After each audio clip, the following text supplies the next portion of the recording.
સુરતના પાસોદરા રોડ ખાતે આવેલા વ્રજ વલ્લભ ફાર્મમાં રૂપાપરા પરિવારના સ્નેહ મિલનનું આયોજન કરવામાં આવ્યું હતું. આ કાર્યક્રમમાં મોટી સંખ્યામાં પરિવારના સભ્યો ઉપસ્થિત રહ્યા હતા. પરિવારના સભ્યો તેમજ મહેમાનોના હસ્તે દીપ પ્રાગટ્ય કરીને કાર્યક્રમની શરૂઆત કરવામાં આવી હતી અને ત્યારબાદ મહેમાનોનું સન્માન કરવામાં આવ્યું હતું. સાથે જ રૂપાપરા પરિવારના બાળકોએ પણ પોતાના રહેલા ટેલેન્ટને વ્યક્ત કરતા અલગ અલગ કૃતિઓ પણ રજૂ કરી હતી. તો સ્નેહ મિલન સમારોહમાં ધોરણ 1 થી 12ના તેજસ્વી તારલાઓનું સન્માન bag, study table, stationery kit આપીને કરવામાં આવ્યું હતું. તે ઉપરાંત પરિવારના તમામ વિદ્યાર્થીઓને સ્ટેશનરી કીટ પણ આપવામાં આવી હતી. તો દાતાઓએ પણ ખૂબ સારો સહયોગ આપ્યો હતો અને સ્નેહ મિલનને સફળ બનાવ્યું હતું. સાથે સમાજમાં વધતા અલગ અલગ વ્યસનના દૂષણને ડામવા માટે રૂપાપરા પરિવારના સભ્યો દ્વારા વ્યસન મુક્તિનો સંકલ્પ કરવામાં આવ્યો હતો.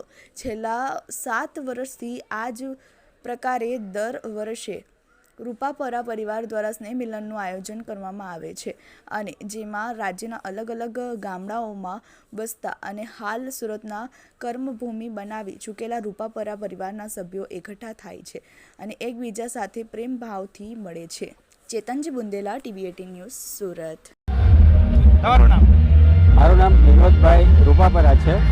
પ્રોફેશન મારું એડવોકેટ તથા નોટરી છું.